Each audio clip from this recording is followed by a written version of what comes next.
Please be aware. And with that, we're going to do swearing in of our new board members. Those people that are online, Kelsey, we're going to swear you in as well, so you're going to be part of this endeavor. Becky is online, but she was at the meeting, so you don't worry about that. And then Brian is here in person, so we're going to swear those two individuals in. Before we get started, just a couple reminders. If you are online, please mute your microphone and turn off your video cameras just to save that bandwidth for those people that are online, to make sure that they're getting a stream of quality coming through their computers. When you do speak, though, please do turn on your camera as well as your microphone, so we can not only see you, but hear you and your concerns. Okay? That being said, we do have Spencer here from the Neighborhood Board Commission Office. He's going to be inducting the new board members, or swearing them in, excuse me. Okay, hello everybody. My name is Spencer Johnson. I will administer the oath of office. So if any board members were not at the installation ceremony on July 1st, please raise your right hand and repeat after me. Joyce, I see you raised your hand. Were you at the installation ceremony? You're No. muted. Oh, sorry, I'm not. Okay, no, I wasn't able to make it. Okay, so yeah, if you could raise your right hand and repeat after me, it'll be you, Brian, and Kelsey. Let me interrupt real quick. Is Stacy Arnold on virtually? We're trying to look through the names on here, so we're trying to find it, and we don't see her, so I'm just doing a quick head check. Okay, so she will still need to. She will still need to. Sworn in. Okay. Thank you, sir. Okay, please raise your right hand. I solemnly swear that I will faithfully support the Constitution and laws Faithfully support the Constitution and laws of the United States of America, the Constitution and laws of the State of Hawaii, the Constitution and laws of the State of Hawaii, the Charter and laws of the City and County, the Charter and laws of the City and County,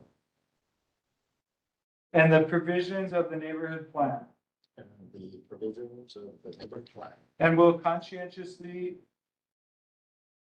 and impartially conscientiously and impartially discharge my duties discharge my duties to the best of my ability to the best of my ability as a member of the Kaimuki Neighborhood Board.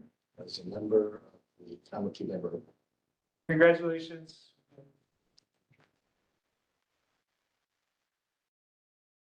Good job, Joyce. I think I saw Stacy just joined.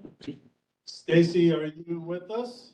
Oh, I see her waving her hand. Is your mic muted? Because we can see you but not hear you. Can you say hi to us?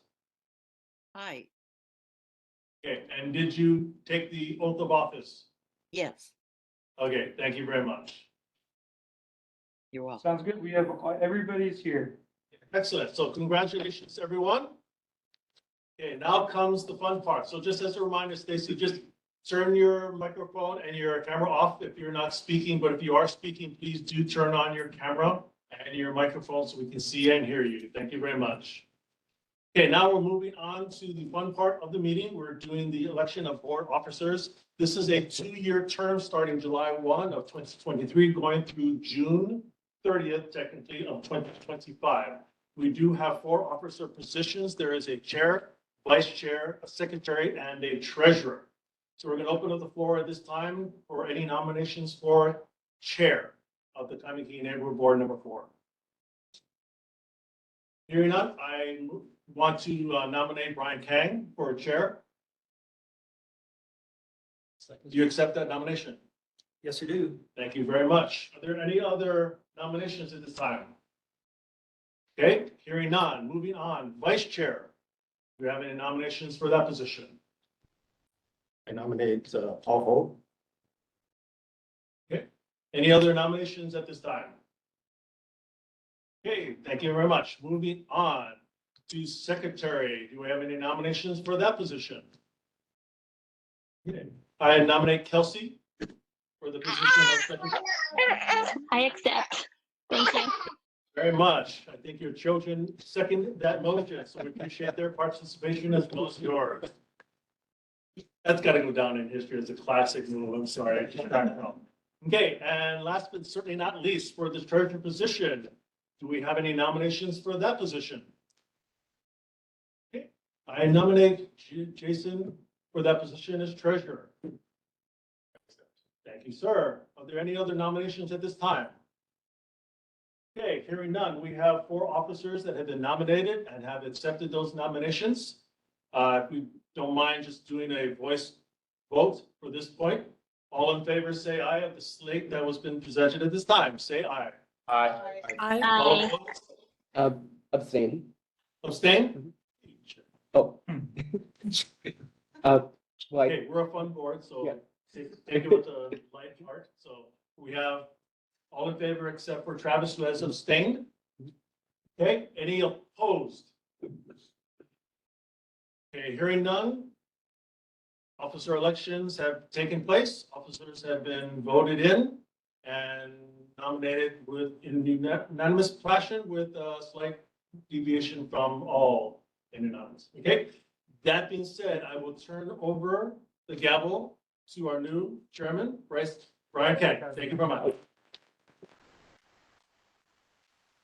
Hi, congratulations, everyone. Looking forward to working with everyone this coming year. Welcome back, board members, and welcome new members. Okay, city and state monthly reports, the Honolulu Fire Department, please. Good evening, I'm Firefighter Ho. Congratulations, new members and officers. June statistics, fires, we had 1 structure fire, 1 wildland and brush fire, 1 nuisance fire, 0 cooking fires, 7 activated alarms. Emergencies, we had 32 medical emergencies. Motor vehicle collisions with pedestrians, 0. 1 crash, 1 motor vehicle collision. 0 mountain rescues, 3 ocean rescues, and 0 hazardous material incidents. And then nuisance fires include rubbish fires or outside a structure or vehicle. This month's fire safety tip and announcement, fire safety tips on grilling safety. Keep these tips in mind when you barbecue. Always use a barbecue grill outside, away from doors, windows, vents, and other building openings.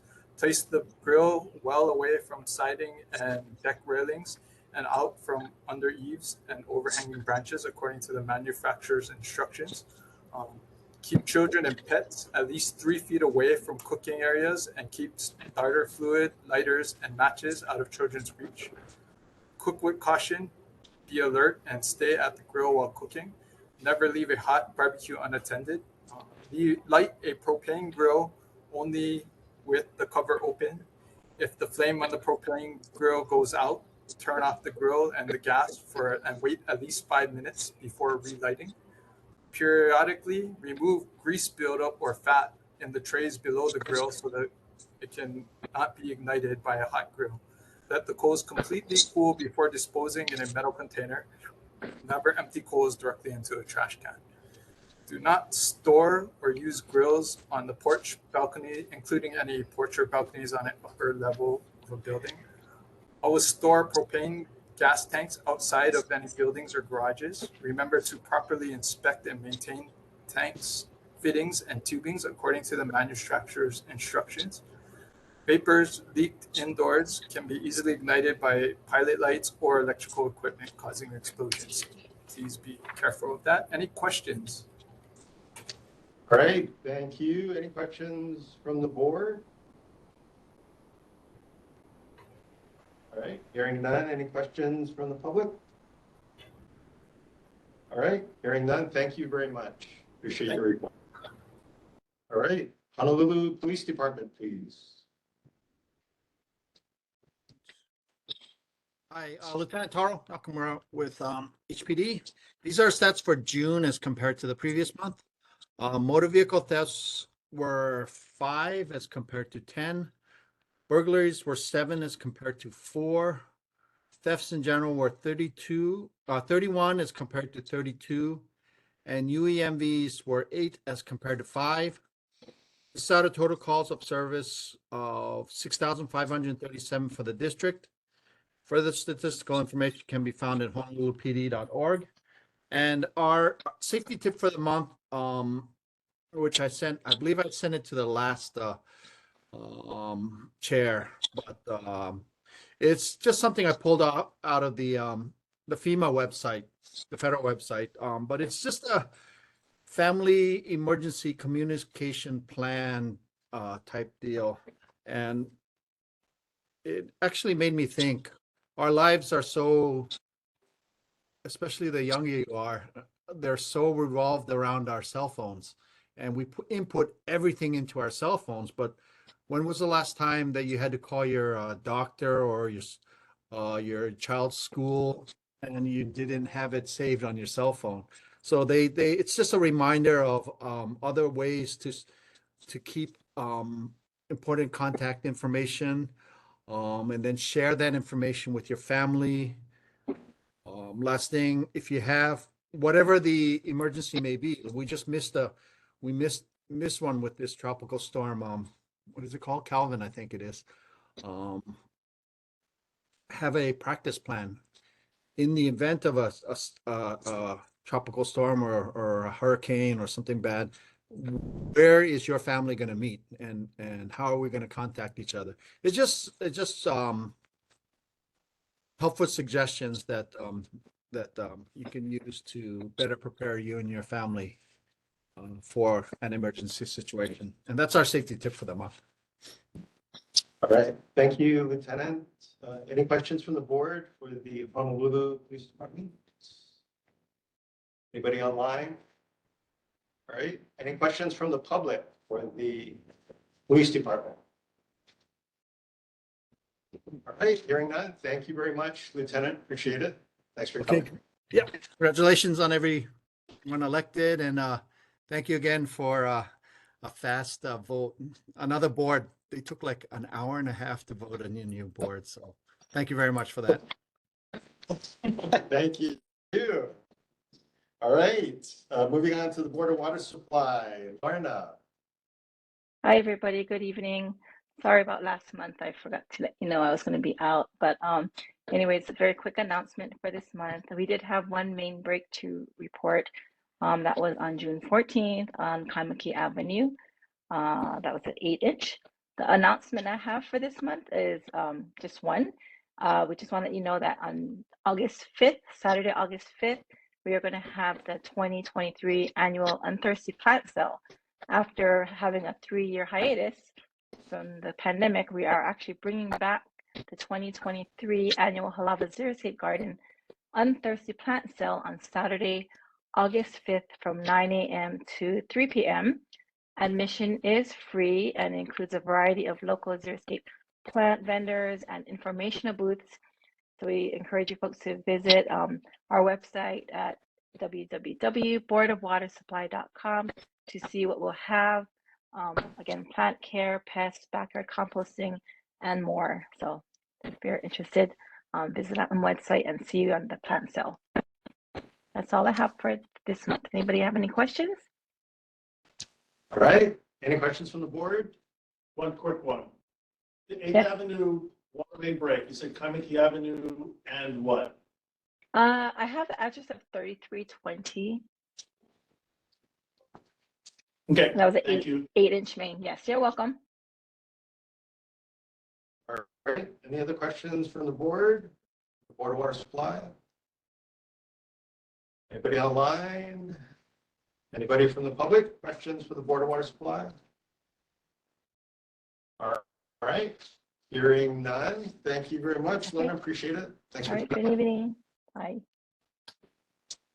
All right, moving on to the next agenda item is board organization. First is the date, time, and location for the board meetings.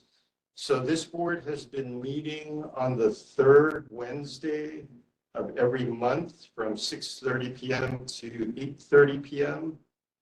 Any discussion on that? Any suggestions, adjustments, changes? Well, I would just like to disclose that I'm the office manager for the Neighborhood Commission Office. So I do work in relation to this process. So I just want to disclose that. Recommended. Okay. Mhm. All right. Anybody have any other comments? I think we should effort to keep the same schedule and location. I know that the previous chair, Lori, had made a lot of work done so that we can have the location for a very long time period. And the arrangements are made already, so we keep the same location, we'll let the public know. They're used to it, no reason to change it. All right.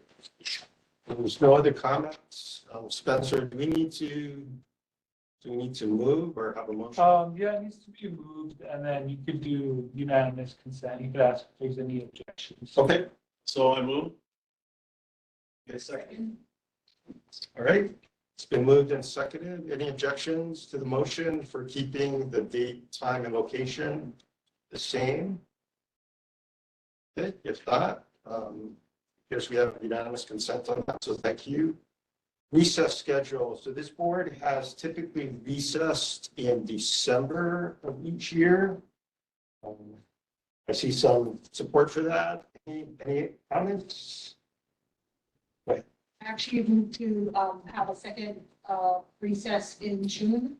Normally, there's not a lot of, or historically in other boards, there hasn't been much people that come to the June meeting. So at least we have two, because we're eligible for 3 recesses a year. So at least one in, if possible, one in June and one in December, and then we can keep the other one open for case of emergencies. Okay. So there's a suggestion to recess in June and December. Any other comments? My tendency is not to have too many. June is a good one. I hear what you're saying, and that is a really good point. Conversely, that's also tends to be the last meeting of the term, because June is the last when we do the 2-year term. So just the balancing of that, just for awareness sake. Okay. Other discussion? Question? Okay, so why don't say entertain a motion one way or the other for the recesses? Anyone? I can do a motion for, if it's not June, then another month. Maybe So you're looking for 2. 2 recesses at least, and then one we can keep as, just in case if something happened where we have to reschedule or we have to enforce recess or what have you, if possible. Because we get 9, we're eligible for 9 meetings, and sometimes what happens is if we have too many meetings, there might be a tendency of having too many to be absent due to board members if there's a case of emergency or anything like that. And a lot of times when we do the absent rule, it's regardless of like sick, if it's a really serious thing, it's still considered an absence for a member. So that way we have a little bit of a break in between the year. I think in those situations, we do have the opportunity to say, yes, I missed those, talk to, and then it's not that you're 3 and out. For sure, it is a consensus and talk and then the voting on that situation. So I think we can take those situations into mind.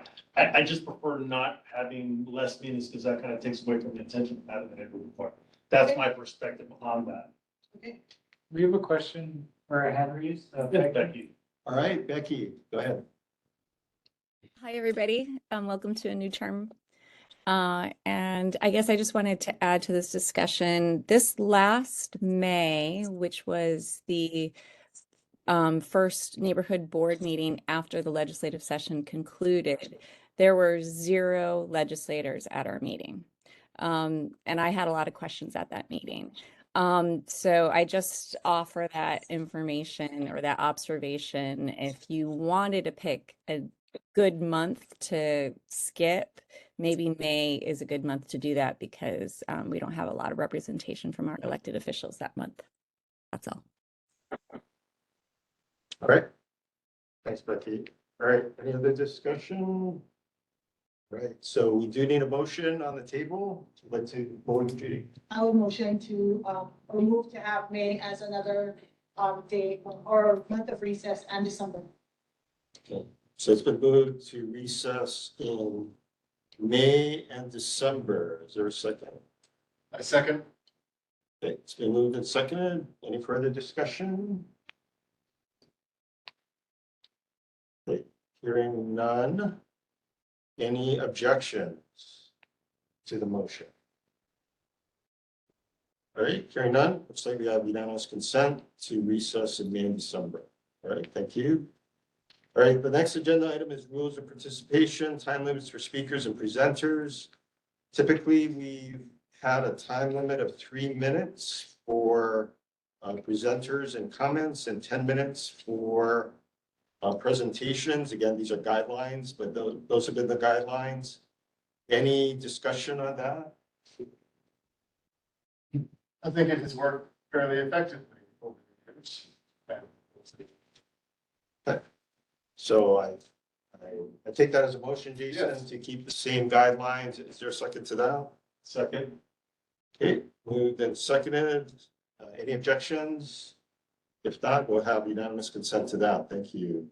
All right, establishment of committees and members. The committee that we had during the last term was a planning and zoning committee, chaired by Jason. I would suggest it's a great idea to continue. So I entertain a motion to have that. Have the meeting, the planning committee continue on. All right, so that's been moved. Actually, let me step back a bit. Is there any discussion for any other committees at this time?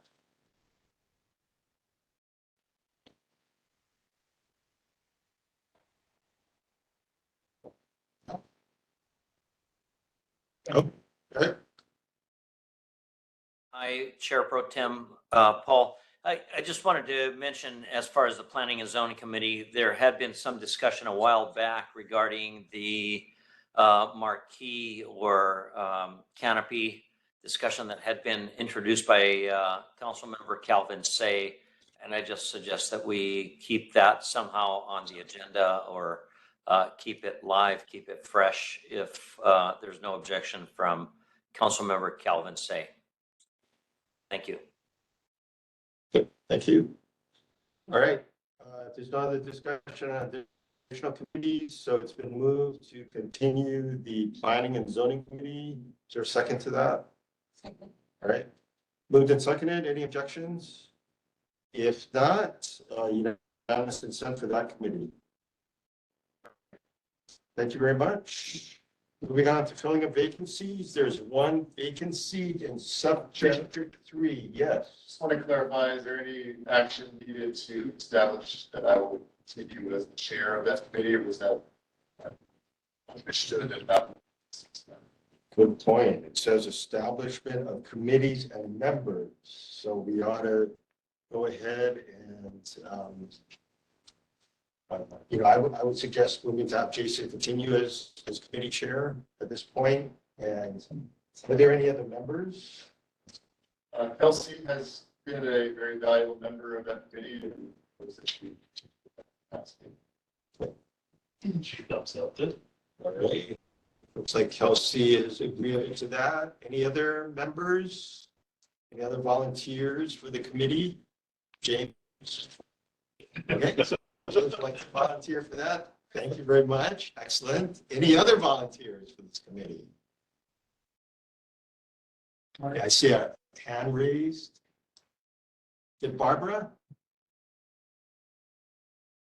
Barbara, are you there?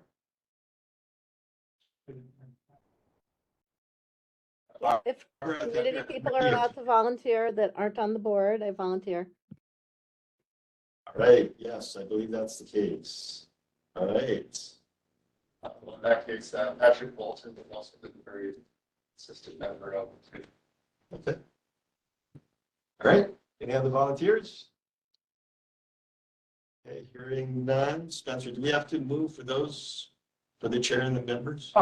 If everything's staying the same, I think it can be done in the same motion to retain committees, subcommittees, and their membership. Okay, So I don't hear any changes, so I think should fall under one motion. okay, all right. So do we need to remove with those members since we already passed the previous motion? No. No, we're good? Yeah. Okay, thank you, Spencer. Thank you.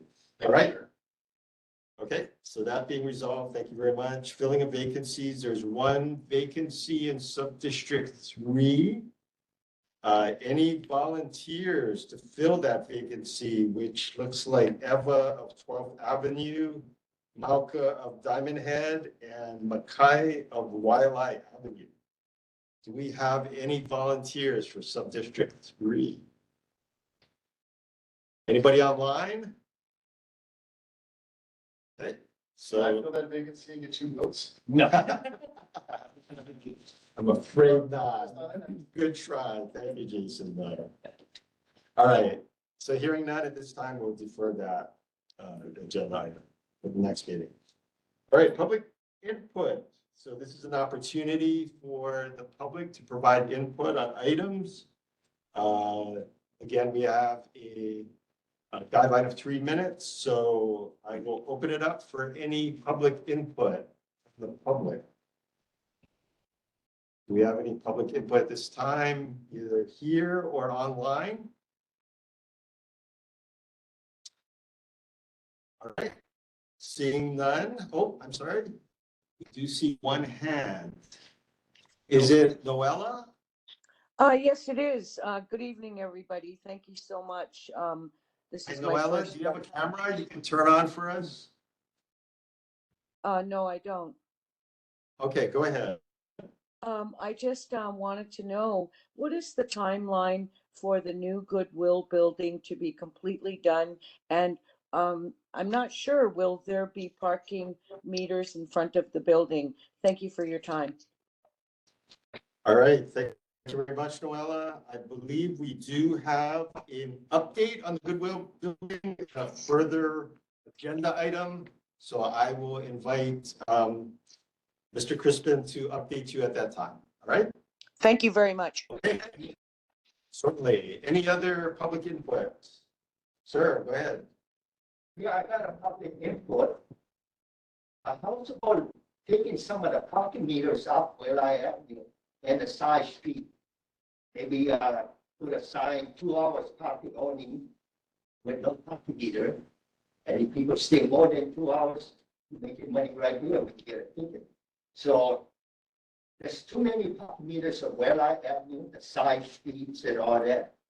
And I don't like that because sometimes I have to do business on 12th Avenue. Nothing but parking meters. Even the lot next door to it, parking meters. So let's take some up, put a sign, limited parking 2 hours. And even you hire a meter maid, well, actually, you got a meter maid, they have to enforce the parking meter. So if that person stay more than 2 hours, you give them a ticket to make him money too. Okay.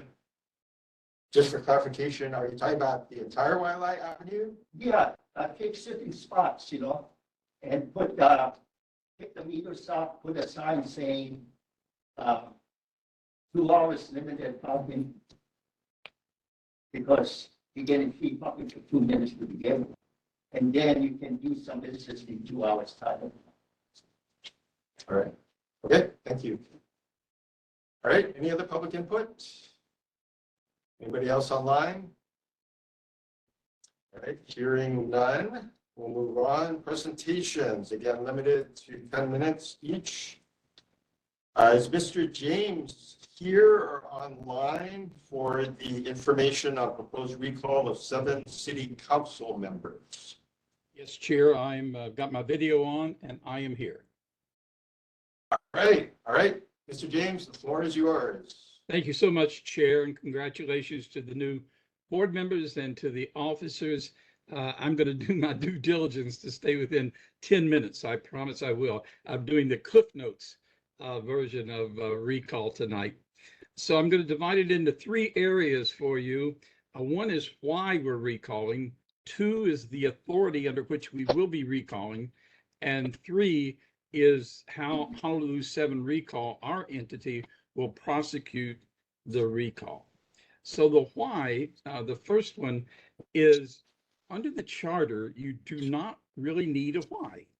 If you just want to recall, let's say Jack James is a member of the Honolulu City Council and you don't like the way Jack James is doing something, if you can get 10% of the registered voters of the last election, you can recall Jack James for no reason at all. However, in this instance, we do have a reason. And the reason is the 64% pay raise that was effective the 1st of July that has raised so much ire in our community from the entire island of Oahu. But as important as the 64% raise, the manner in which the council conducted it, largely from the chair of the council, because they would not allow the pay raise to be agendized for the public to have testimony, both written and verbally, and they would not take a vote on the pay raise up or down amongst the 9 of them. So we felt, and in fact we were totally shut out of the process. And then on July 1st, it just became law. So that is the why under which we are prosecuting the raise and the manner in which it was conducted by these 7 council members, of which we know 2, Councilmember Toba and Councilmember Tupola, were against the pay raise early on and constantly was talking about it. So that's the why. I'm going to move into the authority now. The authority comes to us through the Honolulu City Charter, Chapter 12. Let me get my notes up here. Article 12 of the City Charter. You can use 2 ways to remove somebody from the council. In fact, any elected official, the prosecutor, the mayor, any elected official within the city and county. And I first should mention this, recall is not available at the state level in the state of Hawaii. However, recall is available in all of the counties. I might add that the procedure for prosecuting a recall is different on each of the islands. So what works for Oahu does not work for Maui, nor the Big Island, nor Kauai. But the counties have recall, the state does not. Article 12 provides for 2 ways to recall somebody from elected office: impeachment or recall. We don't want to go the route of impeachment. You have to offer a reason, malfeasance, illfeasance. There has to be a reason. Plus, you go to trial. You have to get attorneys, and you're at the mercy of a verdict, be it from the bench or from a jury trial. So we don't want to go impeachment.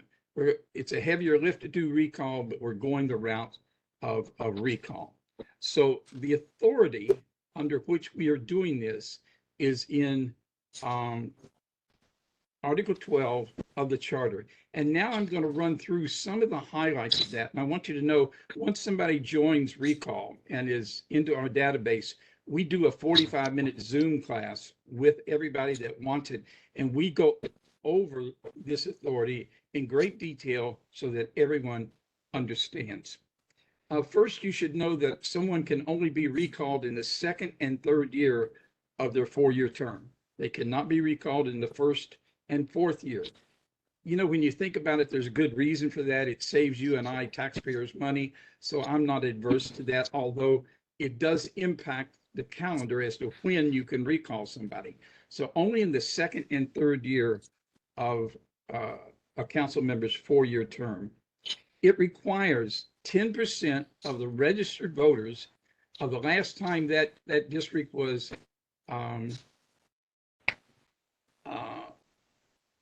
had an election. Let's say Jack James was elected to a district, and it was in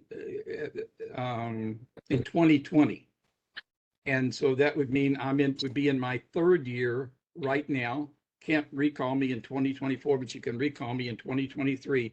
You'd have to go back and get the registered voters in 2020 that was in my district, and you'd have to come up with 10% of the voters in my district that was registered, that number, in 2020.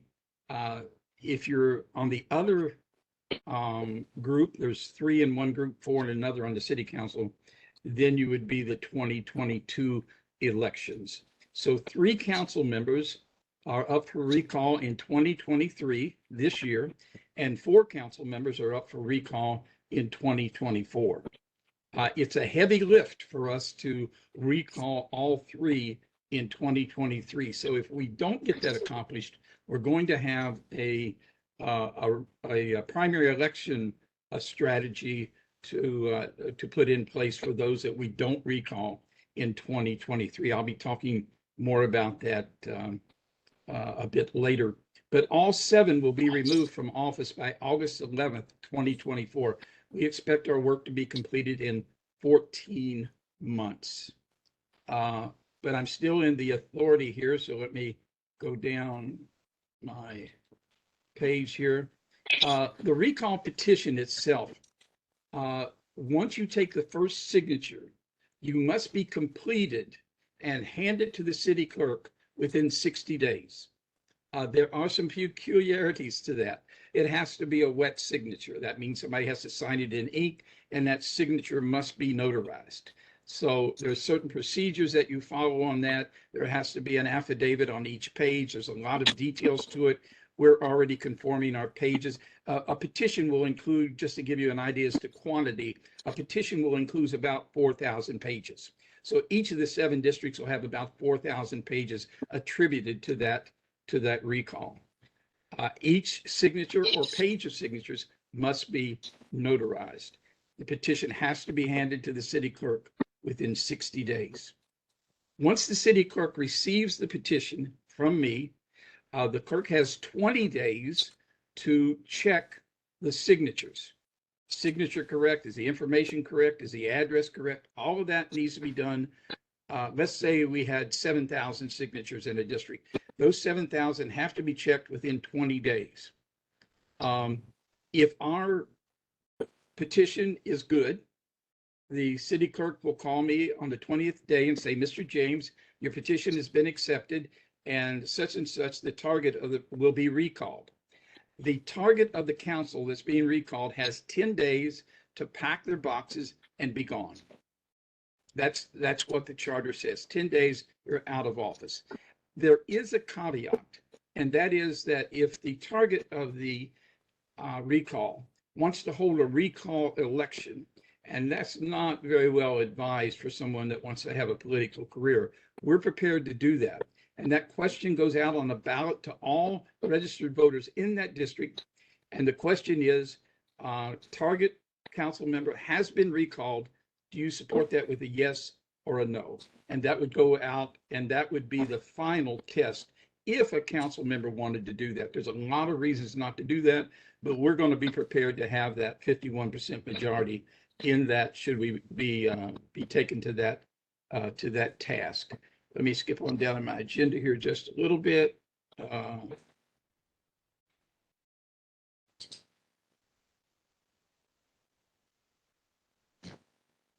Oh, and the final thing under the authority is once a person is recalled, that person can no longer run for elected office in the city and county of Honolulu for a period of 2 years, nor can they be appointed to an office in the city and county of Honolulu for a period of 2 years. So once you're recalled, you're out of elected or appointed position in the city and county for 2 years.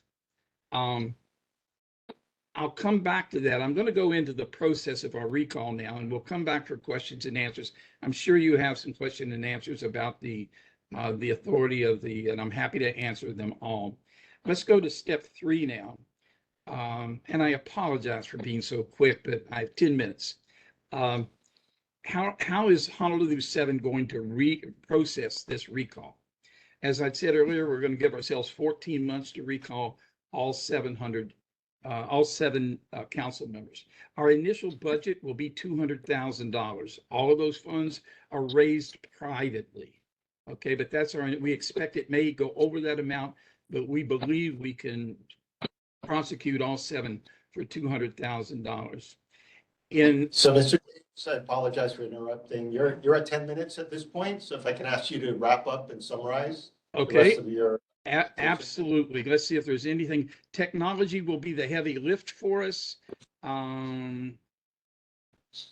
There's a lot to how we're going to prosecute. I appreciate the 10 minutes. It was a struggle. I'm available for questions and answers. All right, thank you very much, Mr. James. Any questions for Mr. James from the board? All right, anybody up? Jason, go ahead. Mr. James, just to confirm, so what's required is 10% of registered voters in a given district need to sign the petition in favor of recall, and then the council member is recalled. Council members recalled and has 10 days to leave the office. Thank you for confirming.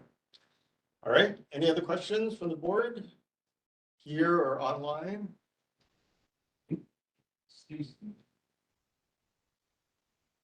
Spencer, do you see anybody? Stacy online. Oh, Stacy. All right, Stacy, are you there?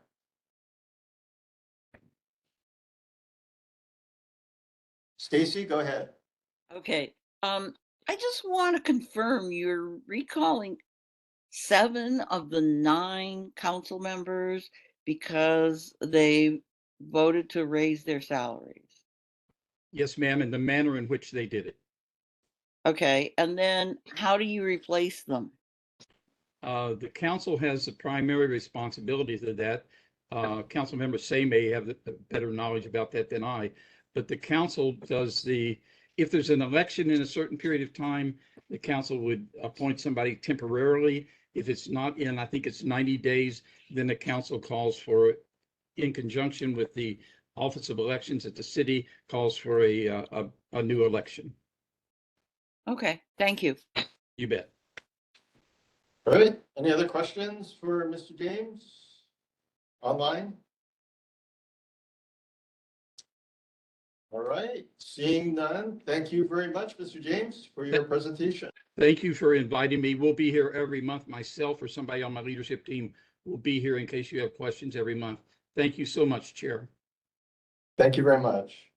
All right, moving on to our next agenda item is a request for Kaimuki Neighborhood Board statement to express stance on city council pay raises effective July 1st, 2023. Lori Amata. A familiar face. Yeah, I got unfinished business. Ran out of time. Would you like to stand that opening over there? I can turn the camera for you. What do you want? If you stand right In front of the, yeah, right over there. Or Spencer. Or back there. oh, okay. All right. Ms. Yamada, the floor is yours. All right, so I handed out to the people here a copy of their statement that I'd like to make, because we ran out of time at our last meeting. And so unfinished business for me as a chair. So anyway, but it'll be hopefully supported by, the new officers and, some would be submitted and be on record for our board. Okay, so I'll read the statement. One, not that one. The Kaimuki Neighborhood Board number 4 board members would like to be on record that the 60 to 64% pay raises that the Salary Commission recommended for the City Council members effective July 1st, 2023 is an excessive amount at this point in time for the residents of Honolulu. We are also deeply troubled that the City Council did not allow time for residents to have their say with respect to the drastic increase in pay and the way our tax dollars are spent. The lack of opportunity for public input at the council level speaks poorly to the concept of open government, especially with respect to a matter that has generated a substantial amount of public interest.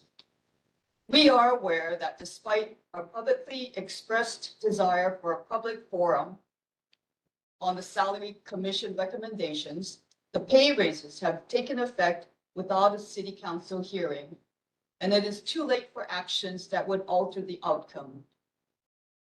We can only hope that elected officials, city officials, in future years will be more responsive to the desires of their constituents in such important matters. That's the statement I'd like to submit, and perhaps put it on record for the Kaimuki Neighborhood Board. What transpired. All right, thank you, Lori. Any questions for Lori by the board members? Anybody online for the board members? All right, seeing none, any questions from the public? From Ms. Yamada. All right. Seeing none, so I believe the request, Lori's request is for the board to adopt this statement that she's read. So is there a motion to do so?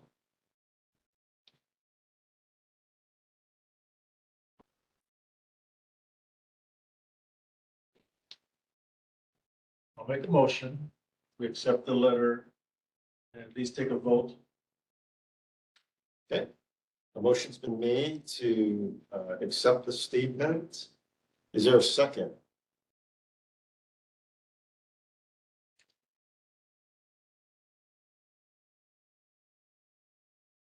Okay, any second here or online?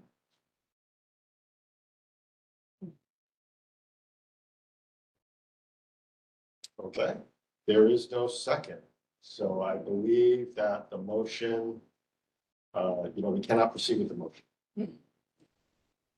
All right, All right. all right. Thank you, Lauren. Yep, I tried. Thanks for coming. Thanks. All right. Moving on to our next agenda item is community updates. First, the Kaimuki Business and Professional Association. Is Calvin Hara on the line? All right. I don't see Calvin, so moving on, Hawaii Bicycling League, our neighborhood bike leader, Eric McCutcheon. With the technology change, I'm going to defer to next month. All right. Thank you, Chair. Okay, thank you, Eric, appreciate it. All right, Queen, sorry. Okay, I see a hand raised, Mr. Armstrong. Do you have a comment?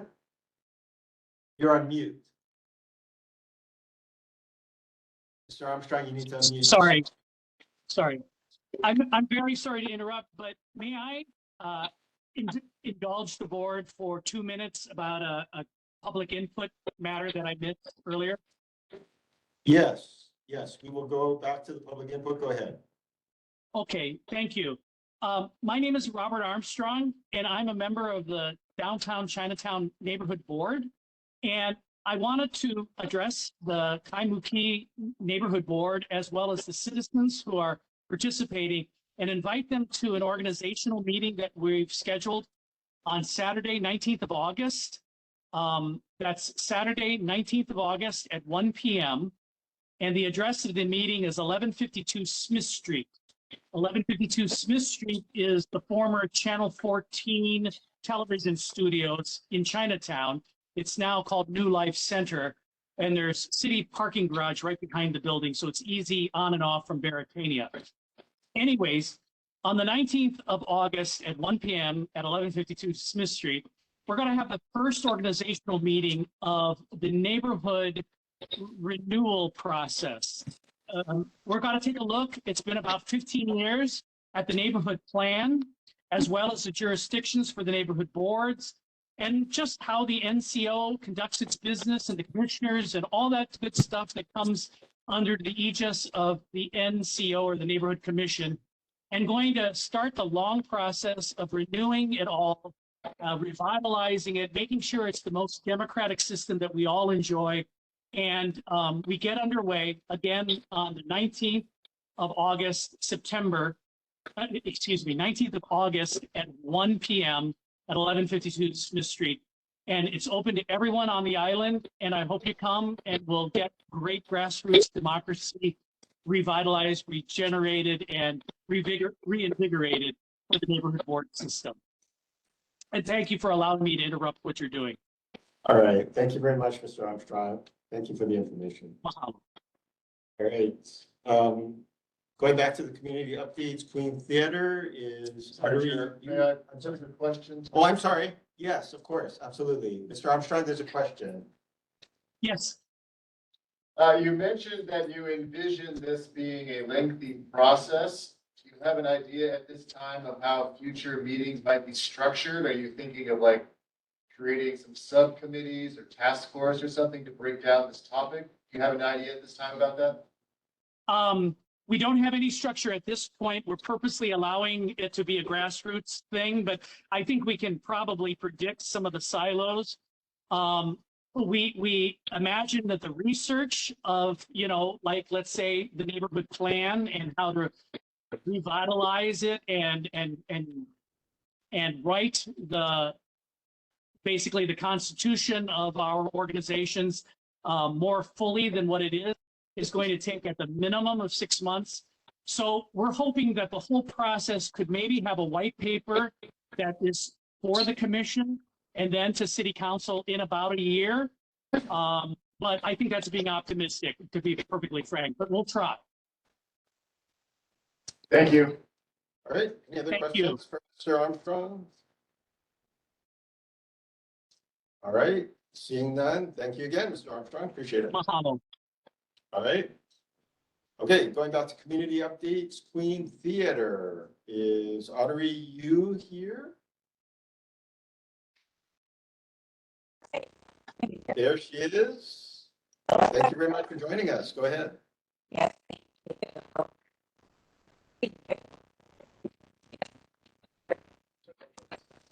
So Audrey, if you can hear us, we're having problems hearing you.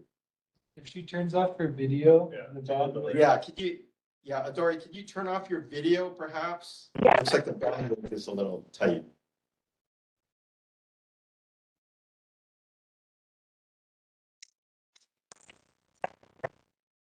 I was searching 12 back on the phone last time. It was still.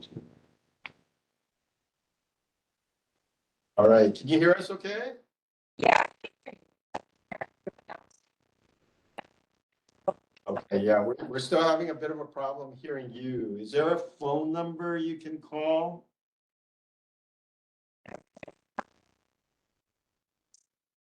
Okay, I suggest you call the phone number 408-418. Is that better? Okay, that's great. Go ahead. Hi, sorry about that. Sorry, is this better for everyone? Much better. Much better. Thank you. Go ahead. Okay, great. Sorry about that. So, yeah, just first off, congratulations to the newly elected board officers. As you know, we've been working on finding the right tenant for the Queen, and we greatly appreciate everyone's patience and support throughout this process. That being said, we do realize that it's a lengthy process. So while we continue to work towards that vision, we have also been working on breaking down the renovations needed for the Queen into phases. And the first phase is going to be the exterior of the Queen. As you may have noticed, but in case you didn't, work was recently done on the marquee, and we also adopted the tree well in front of the Queen. So we want to continue our efforts to improve the appearance of the Queen. We'll be focusing our efforts on a fresh coat of paint, a mural for the corner on, I believe it's going to be there. It's the corner of Y Lion Center, and fixing up the sign and marquee. So I've met with a couple of supportive members of the community regarding this undertaking, and yeah, I look forward to providing you all updates on our progress. All right, thank you very much. Any questions for Ms. Yu by the board? Either in person or online? All right, I have a question. So what is phase 2 involved? Sorry, what was that? Yeah, so you mentioned phase 1. What does phase 2 involve for the theater? Oh, phase 2 would most likely either be the roof or the interior. We've been doing some improvements to the interior, but it would be major improvements. Okay, understood. Thank you very much. All All right, Great. any other Thank you for your questions? question and your time. Yeah, one question, there's a question for you. Go Yeah, ahead. a question, the owners of the theater or the whole building there, did they ever think of tearing it down and make it more modern? Like make it a 3-story underground parking, and on the top you have all this business, and the business will pay for the free parking, when people come, to do business with the business. Did you hear me? I believe I heard some of that, but just to confirm, basically you're asking whether or not we're considering tearing it completely down and putting in a parking garage with a brand new structure on top?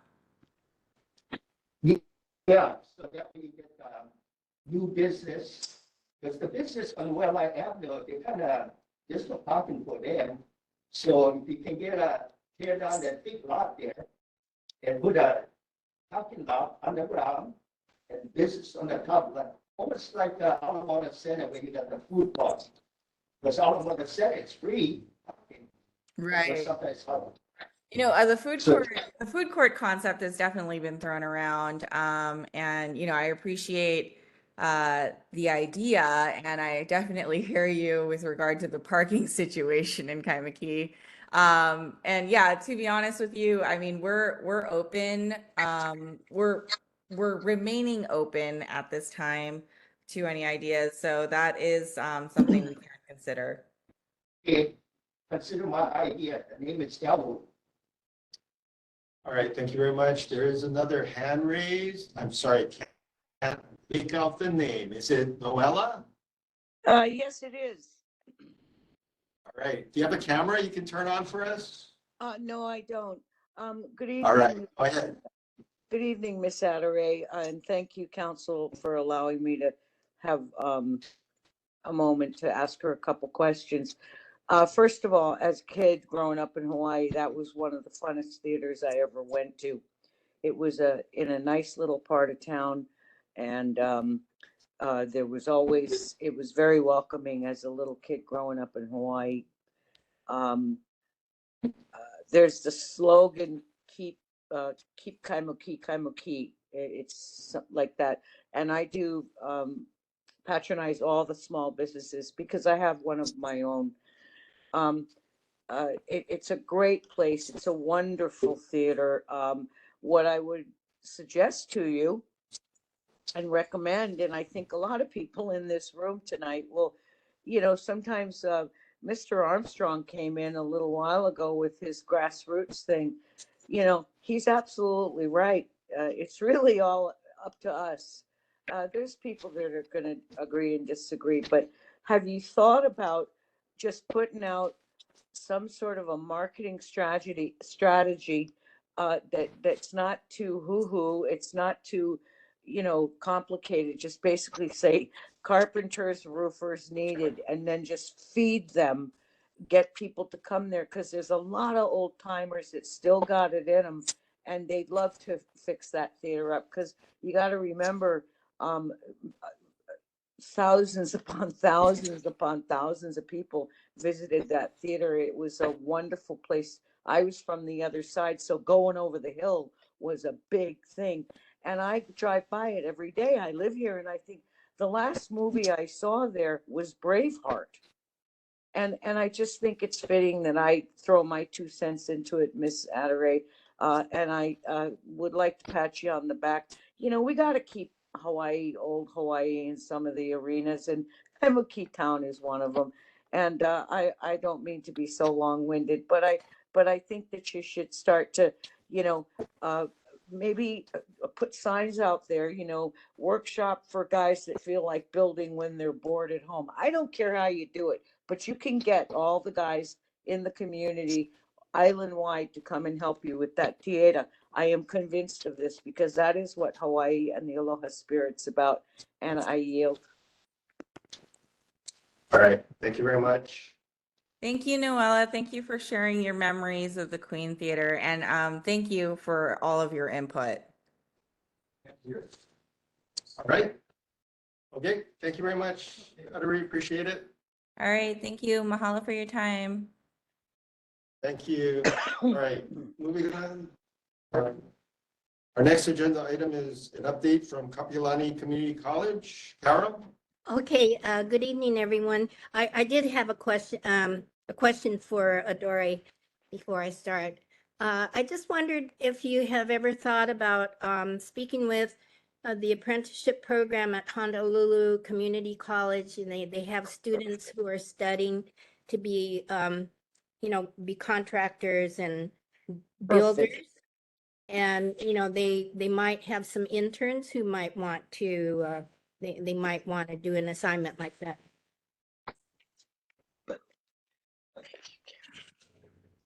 Okay. I would like to share a screen, Chair, and if that's possible. Yes, I believe it is. Go ahead. Is it working for you? Okay. Do you see it?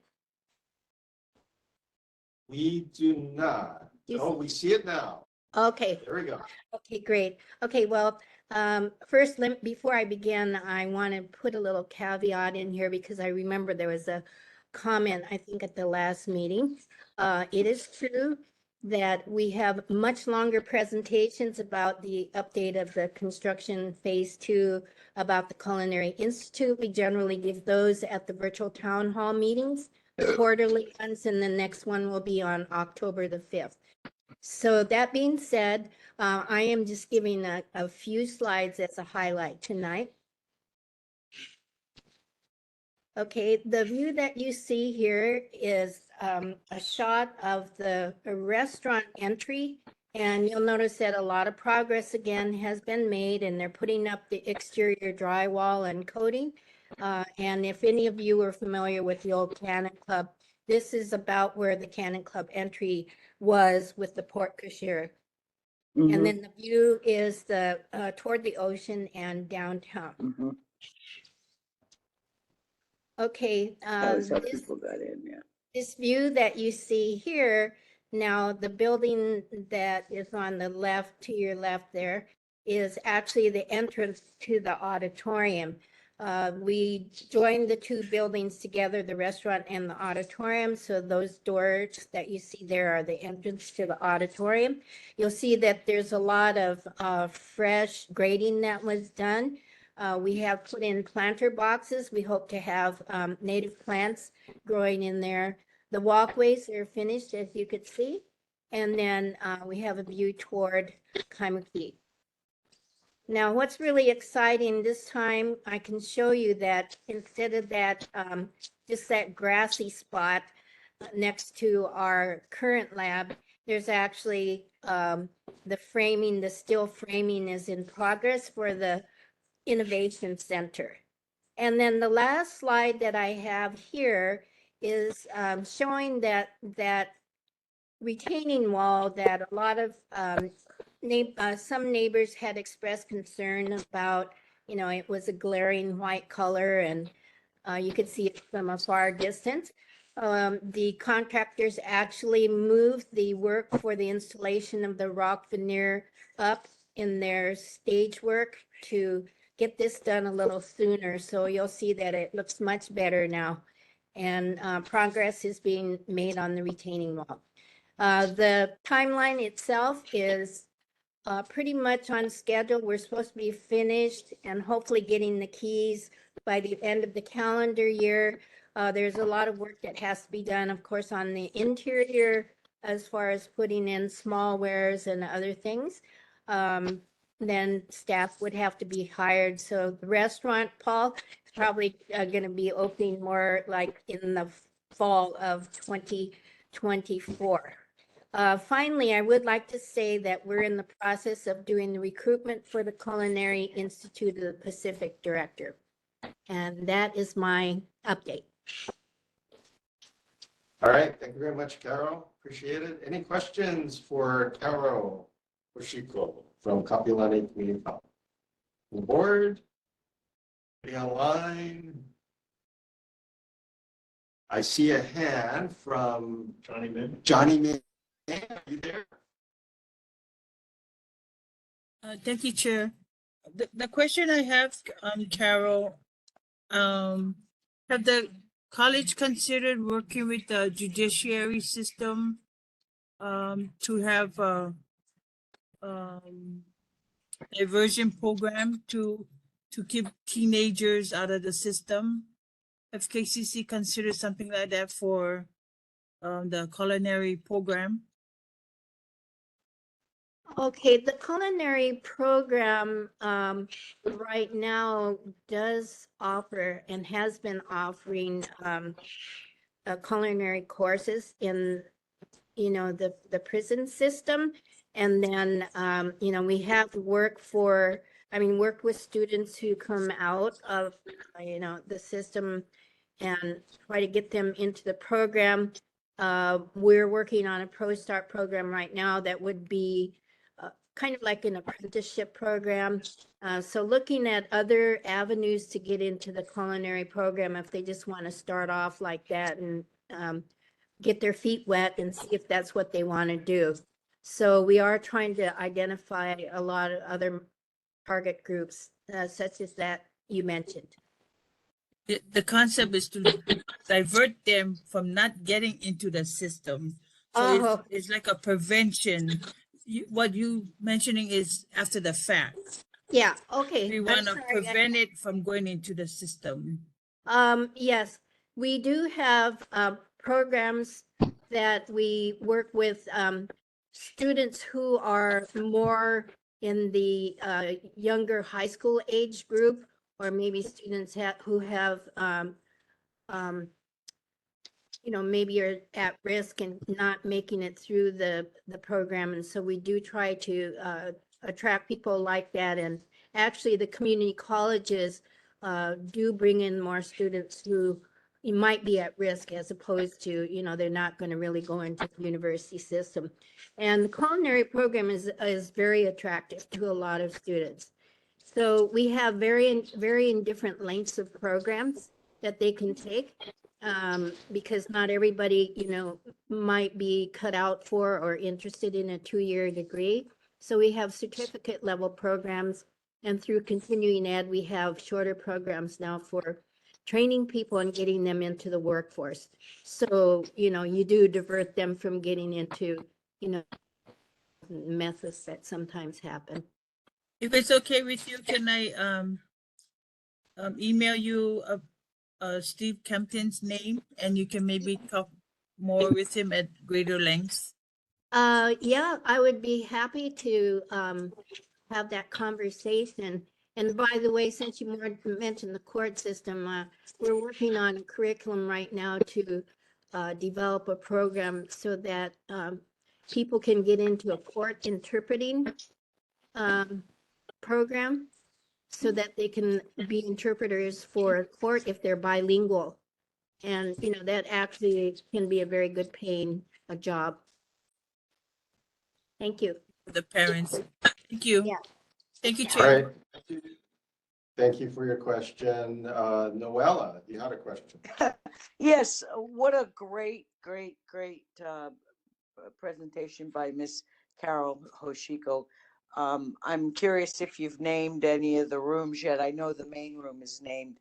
I brought it up about the lovely lady that worked at the World Trade Center, and I hope that is still being considered. But if not, oh well.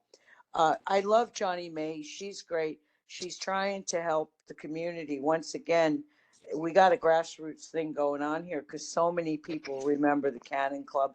I do, from when it was there from the 60s and the late 50s. I thank you for saying to Miss Adare about the Queen Theater. You know, HCC offers the electricians, the carpenters. You know, the education system is really where it's at. And Johnny May Perry is very concerned, and she should be, because I am too, and we all are. And I think we're all seeing it, you know, that we're actually getting stuff done because we're collaborating with one another and we're talking to each other about our little tiny cute little community out here in the East End. And so I think that between Johnny May Perry, me, and everybody else in here, we can get Queen's Theater running. We can get those first offenders on the right track. We can make the Cannon Club great again, and we can do this, you guys. It's really there. I'm an old Woodstock woman, and that's the way we did things back then. And I know I'm a little, just in your face right now, but that's what we did back then. We just pointed out the benefits of people in our community working together. And I think that Miss Adoray should totally look into the HCC system of getting people out there to help that theater. I think Johnny May is doing a great, wonderful job of making sure these kids don't ever have to go through what they've gone through. They just got sent on the wrong street for a little while, as we used to say long ago. But now we can get them back on the right street, like that, yeah. So anyway, you guys, I know I'm passionate, but that's what these meetings need. They need people like me who have been here for 60 plus years, and I've seen the downfall of our community. I have watched complete indifference go on, and I'm tired of it. And I get to be around Carol and Johnny May and Spencer Johnson, the host, and all you people. I get to talk to you tonight and tell you what I think. And I think it's viable. By the way, I did get my degree from UH, and I'm very proud of it. It's just a little teensy one, but I love that campus. And my mother graduated from there at the tender young age of 80 years old from UH Manoa. So I'm very, very proud to sponsor anything that UH can offer Johnny May, Queen's Theater, the neighborhood, to make our community beautiful again, because we got it. Anyway, there you have it. Okay, Okay, I'm dropping Noel, the mic. I'm okay, dropping the mic. okay, may I make one more comment, Chair? Yes. Okay, I just wanted to let everyone know that our continuing education program, as well as a number of the programs that offer certificates and degrees, we are participating in what's called the Good Jobs Hawaii program. And so students who may be at risk or what have you, I want to let you know that that through that program, they can get into health training and IT and so forth. And the tuition, the fees, the materials and supplies are totally covered. So, they can get an education through those programs and not have to pay for that part at least. All right. Thank you very much, Carol. Thanks for that information. Thanks for the update on the Culinary Institute. Appreciate it. All right. So we need to move on to the 3650 Waialae Avenue update. I believe Eric Crispin is on. Mr. Crispin, are you there? I am indeed. Can you see Alright. me? We cannot see you. We hear Okay, you. let's see if we can do this. Can you see me now? No. Okay, I can't seem to start the video. All right, why don't you just go ahead? Okay, we'll just go ahead and. There we go. We see you now. Okay, well, it's one of the cameras anyway. Aloha, everyone. Thank you for the invitation to provide an update on the 3650 Waialae project. I'm Eric Crispin. I'm the project executive for 3650 Waialae, and it's nice to see everyone again. We're excited to continue into the home stretch of construction, and we appreciate the community's continued patience with us and the support that we've received.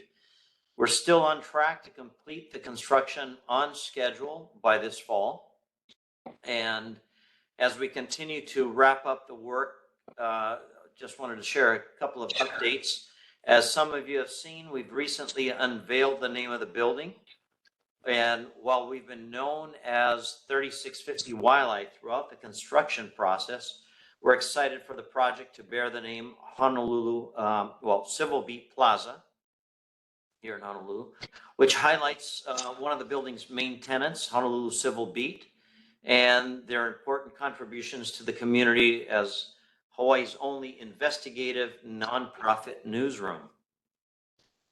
The bus stop fronting 3650 Waialae remains temporarily closed. We're in the process of letting the concrete cure. It was just poured on Monday, and that really should start the kind of the wrap up of that process.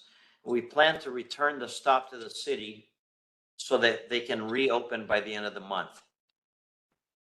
There will be work and paving taking place at the corner of Wilhelmina Rise and Waialae Avenue through the end of the month, and drivers should anticipate delays while this work is taking place. This is what I meant, especially by your patience. I know there's been a lot of kind of traffic backup as we've taken away one of the lanes on Waialae Avenue. We do anticipate there will be signs informing the drivers of any closures and detours, as there have been, as well as flagmen present whenever possible to manage the traffic and safely direct the vehicles while this work takes place. Following up on last month's update, the work to install a new traffic light continues, and the city and county previously decided that the high traffic volume at the intersection of Waialae and Wilhelmina Rise required a traffic light, and this work also we anticipate to be completed by the end of the month. My understanding and what we've been informed by the city is that they plan to leave the light in standby mode with lights flashing and not operational for a period of time. We're not sure how long that is, but the idea is to make the public aware of this new light, so that flashing will be on for at least a few weeks. As some of you may have seen, there's also some artwork going up in our building. We've partnered with a couple of local artists to adorn the building. For the mural wall along the north, we call it the north wall. It's the wall adjacent to Okamura building. That's the bright turquoise building. We have partnered with Boz Schuler, who's an art teacher at Kamehameha Schools and a freelance graphic designer, a muralist, an artist, and illustrator. Her mural depicts some of the various plants found throughout Kaimuki. That work is almost done. It's in kind of the back of the building if you go up Cocoa Head Avenue. And we haven't announced yet. We plan to announce in the next month or so the mural that will go up on kind of the predominant wall facing Waialae and Cocoa Head Avenue. And by next month, we hope to be able to announce that. We, just as a FYI, we donated some of our painted construction barricade boards to Kaimuki High School, who use them to decorate their graduation ceremony at the Waikiki Shell. And other boards and other reused material was donated to Reuse Hawaii and other organizations to be repurposed after the construction. We'll continue over the next few weeks or so to keep you updated on the latest information, but the latest construction updates are provided on 3650waialae.com, so we encourage you to check there. And if you have any questions, please call us at 808-524-1258. Again, a big mahalo to our wonderful neighbors who have been very understanding and supportive throughout the project. Happy to entertain any questions and hope I move within the time limit. All right, thank you, Mr. Crispin. Any questions from the board? Anybody on the board online? If not, any questions from the public? Seeing none. Was the one that was asking earlier about the lady? Yeah. Okay. Yeah. All right. Okay. Seeing none. Thank you very much, Mr. Crispin. Appreciate the update. Mahalo, everyone. Stay safe and happy to participate next month. Aloha. Oh, I'm sorry, Mr. Crispin. Hang on. We did have one question from Noella. Go ahead. Hi, Mr. Kristen. Thank you for the update. I'm just curious about the name of the building, the Honolulu Civil Beat. That's a great concept. I think it's great, groovy, and cool. But I think that perhaps you should have, did anybody look up the Hawaiian names for city and beat? Because the people of Hawaii are starting to really gravitate towards their Aina and where they want to be. And I think the Honolulu Civil Beat is a great name, but I also think that there's other names that could have been gone around the block. Now, this might be put in stone already, especially because it's on the wall, but the word for city is Kulana Kauhale, and that's a beautiful word. And I think that that's just an oversight, and that's all I want to say. But other than that, you guys are doing great. Thank you, Noella. I should stand corrected. It's Civil Beat Plaza is the name of the building that's been cast in concrete. So a little late for us to change, but we certainly appreciate the input and we support the effort. Will there be any within the lobby area, Mr. Crispin? Will there be any sort of historical pictures such as they do in some of our local banks? First Hawaiian does it, of the area of what it used to look like. That I know that, you know, a lot of us remember that stuff, but you know, has that been taken into consideration in terms of the interior? I get it that it's put in concrete.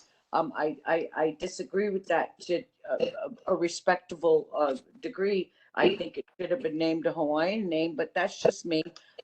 But you know, that's what I have to say about it. Thank you. So in answer to your question, we do plan to have a interpretive display of some of historic photos and some of the history of the area. So your comment is very timely and we appreciate that. Thank you very much for your time, sir. Thank you. All right. Ahui ho. Thank you very much. Thank you. So if there are no other comments, thank you very much, Mr. Crispin. Appreciate it. We will be moving on to our elected officials, 3 minutes each. First off, Mark Wong, Mayor Blangiardi's representative. Hello, Mark. Just some real quick announcements on tax relief. So you probably have read that there's going to be a one-time credit of $350 for qualified homeowners. Also, there is something called the Real Property Tax Credit Program, and you can contact BFS if you have income between $60,000 and or up to $80,000. I'm sorry, up to $80,000. You can get a credit if you would contact the Real Property Tax Relief Office. There's going to be another round of rental and utility relief money, up to $25 million more, to help people out with their rent and their utility payments. Moving on to our responses, there are 3 questions that we had last month. The first one was about signals on Waialani and 8th Avenue, and the fact that drivers were getting confused between the signals because they were hard to see. DTS checked the signals and found that separation was adequate, but they will continue to monitor it. There was also a question about the traffic and signals at 16th and Waialae Avenue. And in this case, they did find that there's a need for a protected left turn signal. So that was approved, and design funds will be included in the fiscal year 2024 funding. That's the current year, actually. And design and approvals are approximately going to be 2 years. The final question was about the list of traffic studies and whether the traffic studies for the last 5 years could be provided. The answer was that they cannot just release them, but there is a form where residents can submit a form to request access to government records. So I have a copy of that, but of course that's not going to help you tonight. But if you contact DTS, they can get you a copy of that form, or it's probably available on the city website. So upon written request, those could be released. Those are all the answers that I have for tonight, but I will entertain any new questions. All right, any questions for Mark Wong, the mayor's representative from the board? Yes, Jason. Mr. Wong, I have two concerns for you this evening. Item number one is something I brought to your attention several months ago, which is the parking along 8th Street. And I appreciate your response last month that HPD had looked into it and they had indicated it was not a concern. I was not very pleased with that response, and so I took it upon myself to collect some data over several weeks about the amount of parking along that street, which I will be happy to share with you by email some other evening. But what I have discovered is that the residents along that street, being aware of the no parking requirement, do not generally park their cars before 6 p.m. But I did find that at 6 p.m., there was a very marked increase in the amount of parking along that street. And usually by 6:10, it was all full up. So what I would like to propose for the city's consideration is that the signs be amended to enforce no parking until 6 p.m. and allow parking after that time. I feel that would be a very equitable way to allow for rush hour traffic flow along that street, whilst allowing the residents to not sit in their cars illegally, hoping they don't get ticketed. They can now leave their cars at 6 o'clock and get on with their evening. So I'd like to propose that for your consideration. I will pass that along, and I do commend you for getting evidence, collecting statistics, because I think I've advised several times that when we report these problems, the police or DTS will come at a given point in time, and the chances that they're going to see the same thing are pretty slim. So, if you always take pictures, video, that always helps. Yes, thank you. I am remiss in not sending this to you before our meeting, but I will follow up and get that information to you. And you have my email, I'd like right? to bring to your attention is I took my family to the Kapalino Public Park here in Kaimuki to play some basketball the other evening. And I was really quite shocked to see that there are quite an extensive amount of cracks in that basketball court, most of which are at least a quarter of an inch wide or larger. I'd like to bring it to Parks and Rec's attention that those might be able to be filled with some kind of sealant or epoxy compound to prevent potential trips and injuries by basketball players on the courts. Okay, thank you. Thank you very much. Great, thank you. Any other questions from the board? They're here online. All right, if Hi, not, Chair. Sorry, I don't know if you saw my hand up. oh, go ahead. Go ahead, Becky. Yes. Hi, this is Becky. For Mark, I thank you for reporting on that 8th Avenue Waialae intersection. And for the details for what they said, which they found that there was enough distance, I think, between that light and the next light Right. heading back towards town. I actually almost ran that light, and it was around sunset, I'd have to say. And just thinking about what's going on visually for a driver there is it's a busy intersection. There's like a lot of visual noise. You got the auto shop on the left-hand side and the, Rainbow Shop, or called something else now, on the right.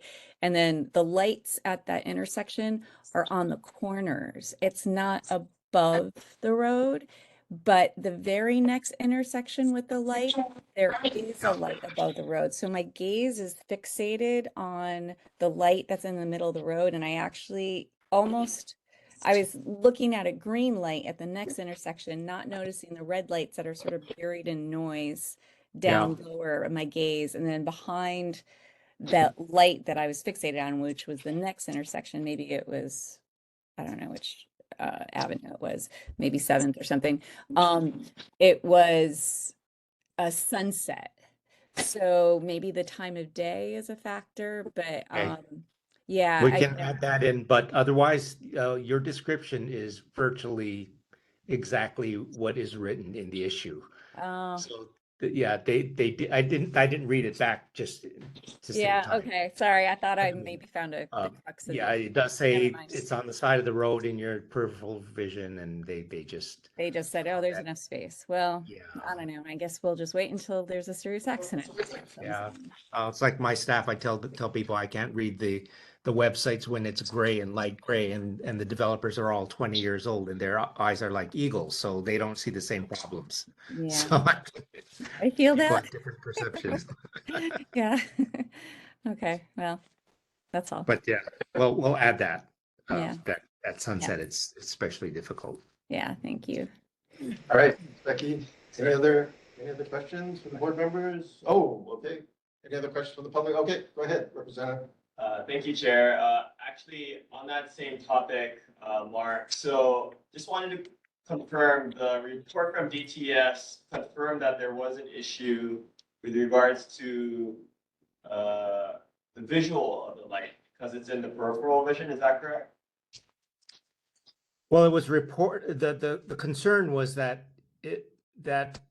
it's placed on the side of the road, out of the peripheral vision. And their response was that they checked the signals and found that the distance between the signal and, I'm not sure that they exactly read the issue, but their response was that the signals that the separation is far enough. So I think that not quite answering Becky's question, but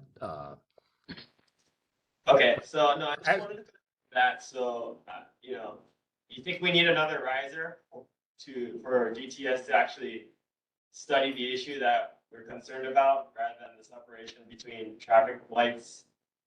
I think the question needs to go back to clarify the question and the fact that they didn't answer it. I mean, I do see this from time to time. There's one issue and they fixate on one part of the statement, but not on the key part. So I don't think the issue is that there's not enough separation. I think Becky's question is that it's the positioning of the signal so that you can see it coming straight on. Okay. But I'm going to try and rewrite it to be a little more focused on that issue. Becky, you would like it to see hanging over the intersection rather than off to the side. Is that correct? Yeah, I feel like it should be sort of consistent all the way, along Waialae, because, the drivers, especially if they're just riding through on greens, it'd be easy to miss the reds that are buried in other visual noise. So. I understand your concern, and I do think that it was written up that way that they didn't.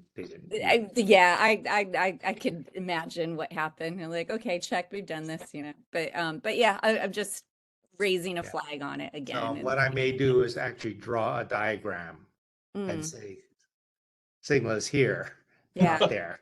Yeah. Or maybe I'll use the 411 app because I've had really good luck with that. So, with the pictures. The 311 app. Or sorry, the 311. Yeah. Okay. Thanks. Yeah. All right, so we're gonna have to move on to get through the rest of our agenda. So last question for Mark. I see a hand raised there. Ms. Perry, go ahead. Thank you, Chair. Mark, I would like to share my concern about the build up from the rail line. For example, the current project in Halava, and also in Waipahu times, and Don Quixote will no longer be in its current location when the landowner build affordable housing. If they continue to do that, people in the neighborhood that will rely strictly on the rail, which means they will not have a car, there is no place to shop for food. You're gonna have convenience stores which sells a lot of prepared food and which is costly. Now, I understand building affordable housing, but at what cost? They're taking away big stores that sell fresh food and fresh vegetables like Times and Don Quixote's. However, if you visit that site, there's no food shopping mall in the area if you don't have a car.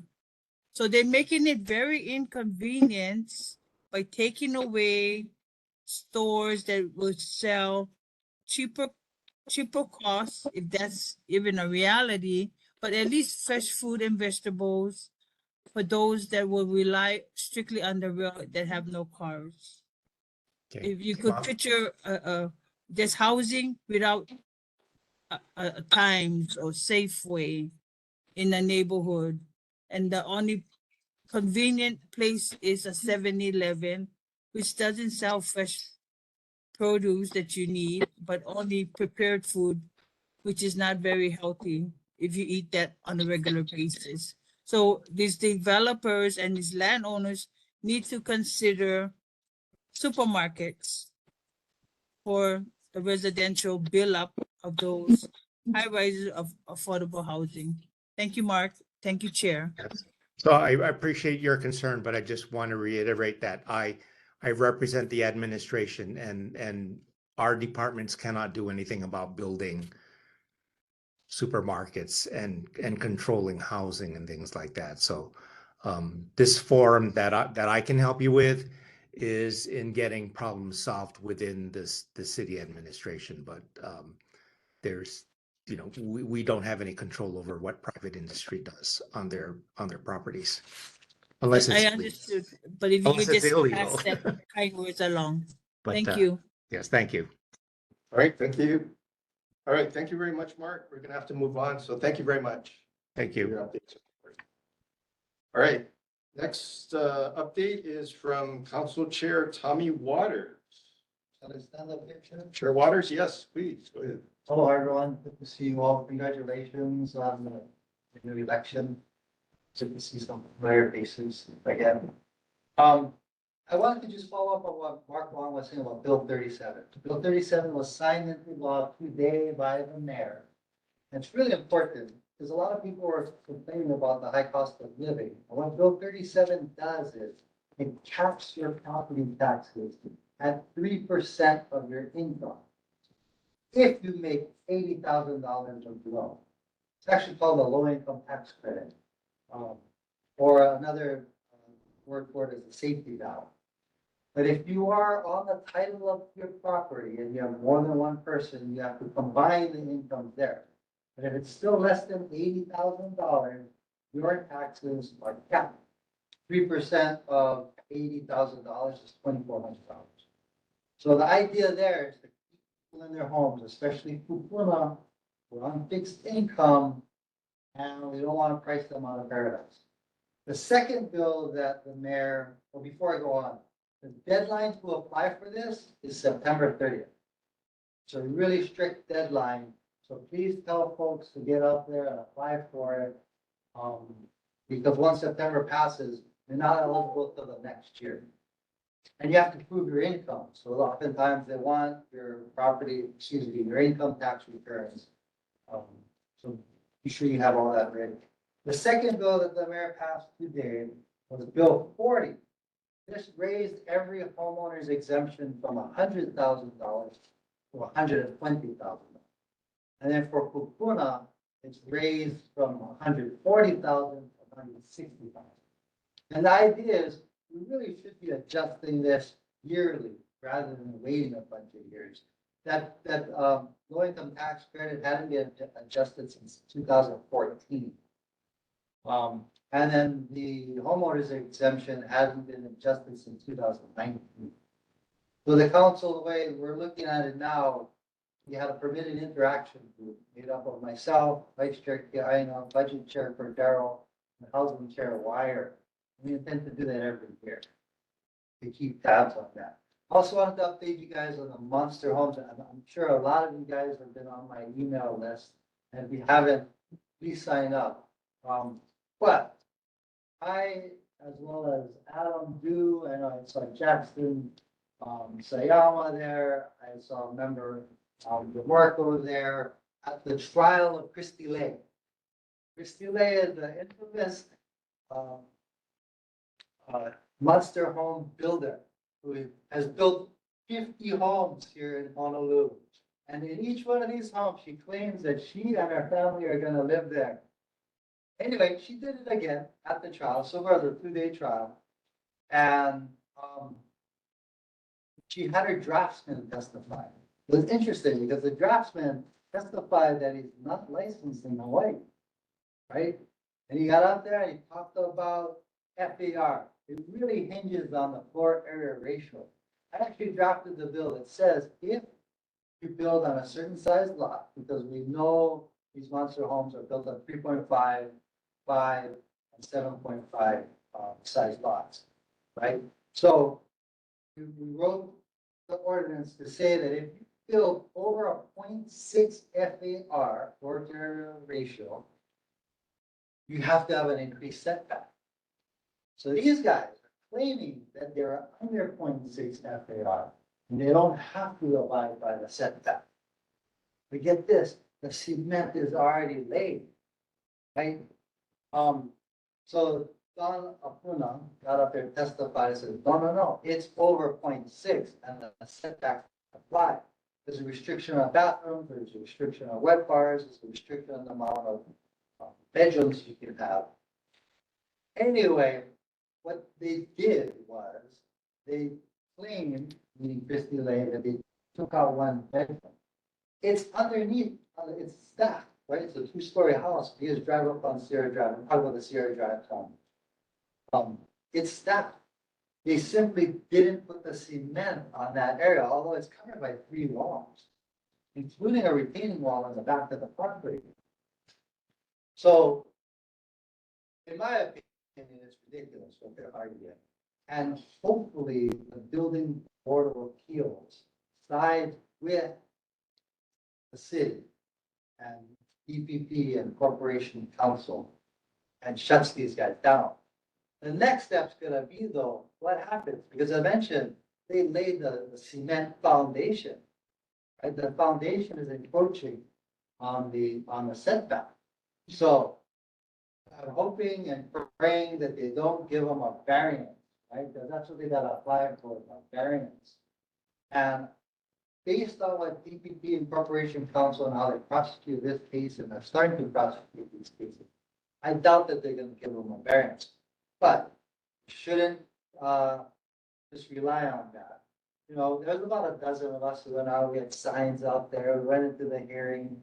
Basically, we were trying to convince the Building Board of Appeals that we want them to do the right thing. So Chair Waters, if I Yes. ask you to summarize, yep. No, that's it. That's the meeting on 16th Avenue. The squeaky wheel gets the grease, right? For years, they were telling us, no, there's nothing wrong with 16th Avenue, but we kept on top of it, kept on top of it.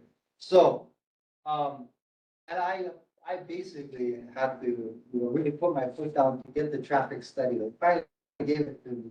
And I think when I pointed out all the problems with the traffic study, they finally came around and said, you know what, there isn't. So same thing with 8th Avenue.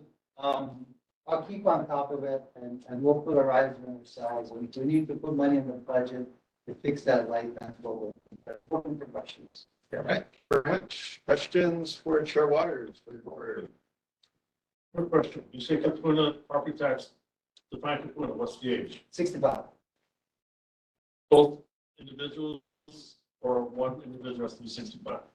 So for just one person.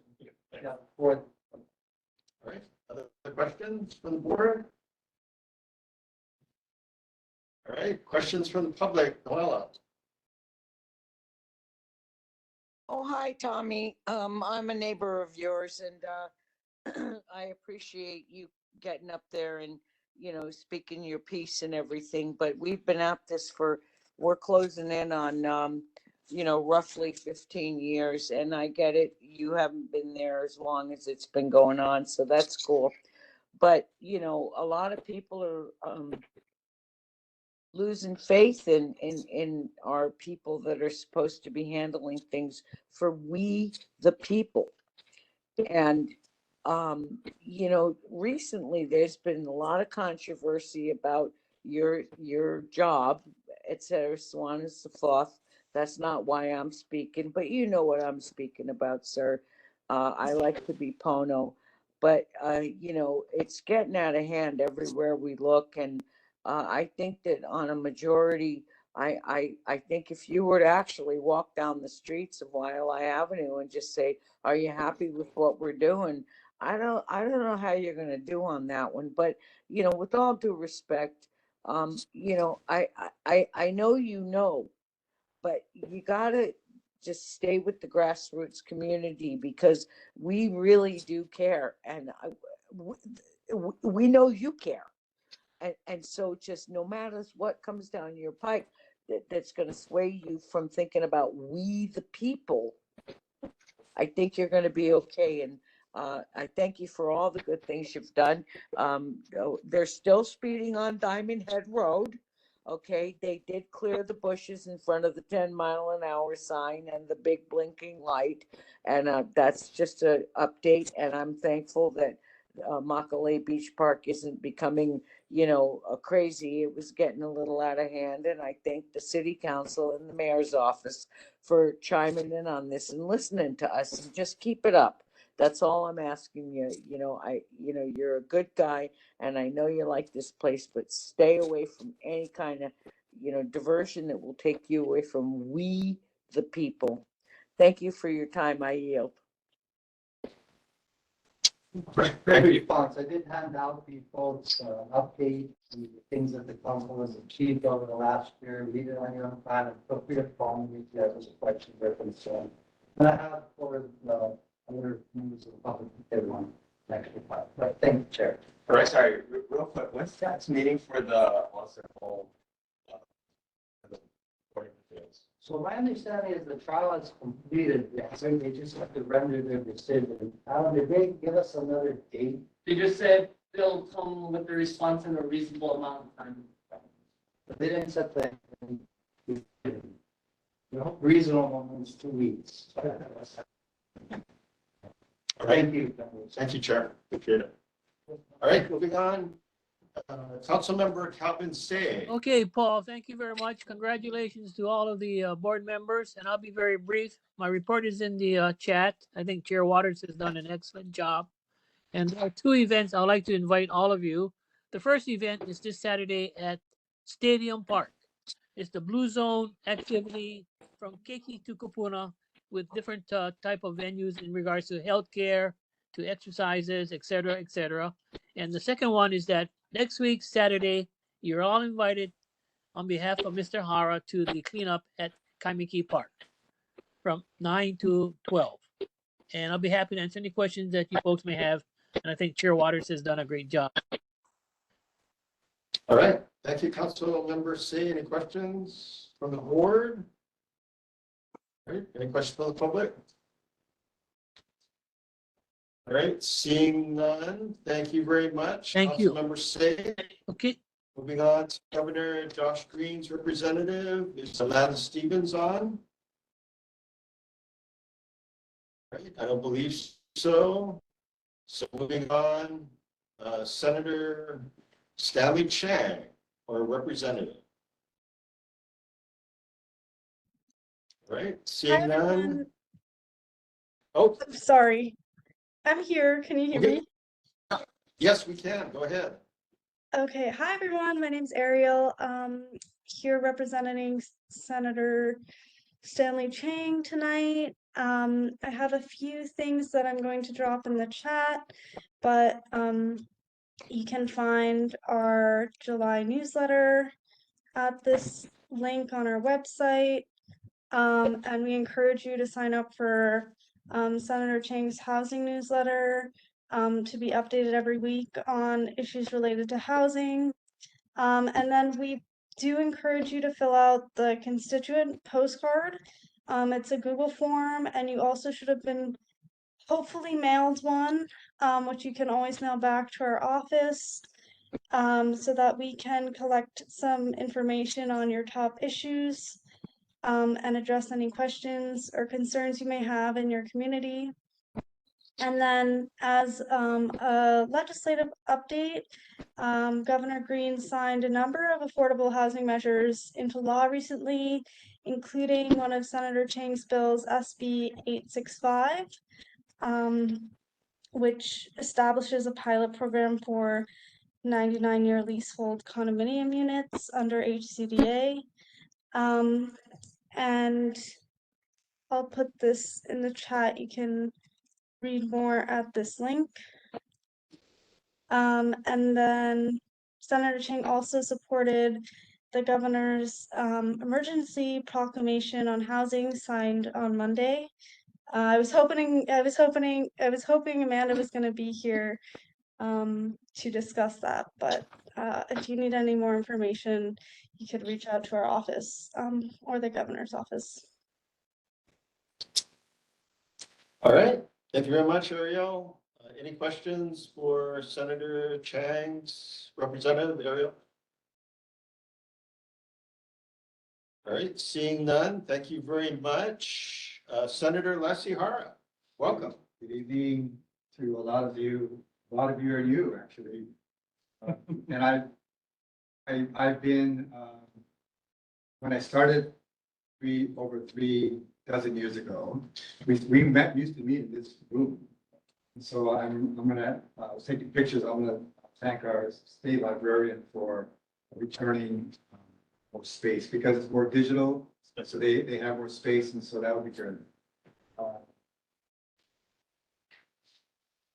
And I want to thank you for serving the community. Now, because you're elected, you're now a politician. You use discretion what you do and what you vote.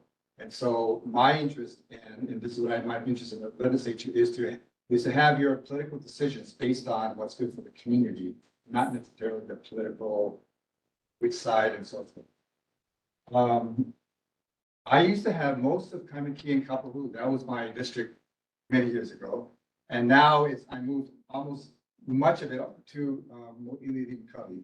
I still have this building is in the corner of my district. And I do have Manalani Heights. And I have from the freeway, Malco. So I follow issues. I'm familiar with them, although I'm not directly constituents, as many constituents.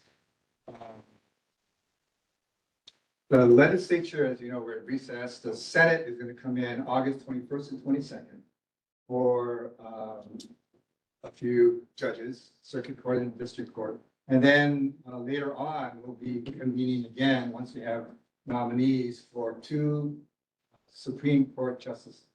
So right now, out of 5 members of the Supreme Court, 2 are vacant. So any trials would be, they'll pull another circuit court judge up. I think that's too long, and I complained about it, and I'm gonna, there's some structural problems about the terms of the members, and that is, we're trying to take the politics out of it in the Constitutional Convention, which is where I was at when I started, but it's still way more political than it used to be, and this is one of the consequences of it is that we still have, since March, 2 vacancies. All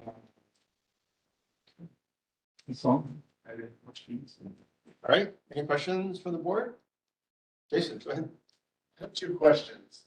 These are legacy topics that the board heard presentations about a year ago, and I'm not quite sure whose jurisdiction they fall under, so I'm thinking here's to bring them up. One is regarding an issue about the prosecutor's office, and that there was some change about how long a criminal suspect could be held in custody and having to get like a grand jury convened, and there was like a lot of potential delay about that process moving forward expeditiously. Kind of remember what I'm talking about. Was there any resolution to that? Yeah, I think that was one of the first bills that we passed. Excellent. This year. So we were thinking about a special session, but our judiciary chairs didn't think it was necessary, which it wasn't, as they had that already. And then when we came in, we also one of the first. Sorry, I missed that. Good work. The second one is we had a presentation, as I say, about a year ago, as I recall, from, I think, the Hawaii Youth Council is the one that was advocating for a vapes labor ban to try and keep this incentivized children from using that. And I don't know that was a state or a city issue, but Let's say, there was the legislature, I think that failed, yeah. The ban failed, but the tax went. thank you for those comments.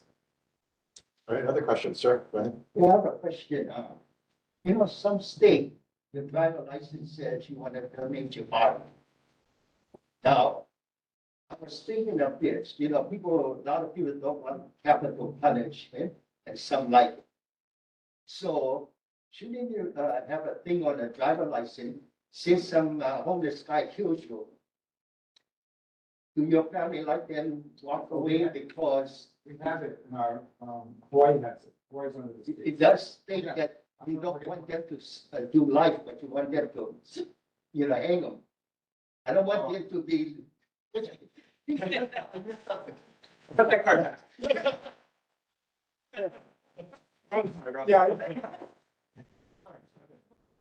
Imagine find out.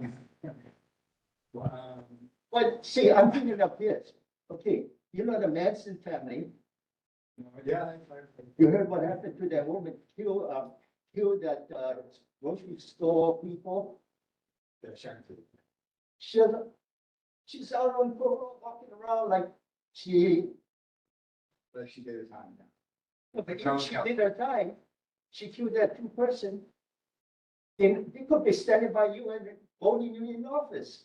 So the thing is, get rid of them. So you want the legislature to pass a capital punishment? Yeah, and on your driver license, like how some state says, like if you were to get by. No, but tell me what it's gonna say. Oh, that if somebody kills somebody, the last right of that person who got killed, don't want that person to be put away, but put into the ground. In other words, don't keep them in the cell for the rest of their life. So you're saying, I will volunteer, if I do something like that, I'll give you capital punishment, is that? I think what he's saying is he wants to have it declared on his records that if someone offs him, his will is certain. Oh, you need capital punishment. You know, pursuit of the. Yeah, you can't do that. Yeah, you would need capital punishment. Yeah, that's why. You have to kill someone. Don't you make the law where you can change it? Right now, you cannot have the punishment. Well, because it's against the law. Well, it's not. It is. If it's state, No, it's Texas. Hawaii. So for state laws, Hawaii controls the penalties. So we decide if capital punishment or not, and we decide long ago, no capital, we will put him in life forever, but we're not gonna have government kill him. So now in other states, they do, some of the states, especially the red states. You're talking about they have. Yeah, some of them do, yeah. Federal government, I think federal government. Yeah, I think the guy who bombed Oklahoma, he didn't last more than a year. Yeah, so, okay, so he's asking for a capital. Yeah. So Senator, I'm sorry. Yeah, Sorry to interrupt. Yeah, if you don't mind taking that Yeah, I agree. offline, we're gonna have to move on. So thank you very much. Thank you. Appreciate it. All right, moving on to Representative. Where are we? Representative Jackson Sayama. Hey, aloha, Chair, members of the board, congratulations on your election. I look forward to working with you. So first, I have a few items on the agenda. First would be, I guess, related to Calvin Hara and KBPA. Last week, myself, Senator Hara, Councilmember Say, and Board Member Becky Gardner were all invited to celebrate this year's KBPA scholarship awardees. These 4 students were awarded a scholarship as they now graduated from high school and are going to their respective universities. So we wish them the best of luck. Their names, for the record, are Spencer Rigo, Kira Rose Wananu, Reina Moriguchi, and Micah Branner. These are all students within Kaimuki's high schools. So moving on,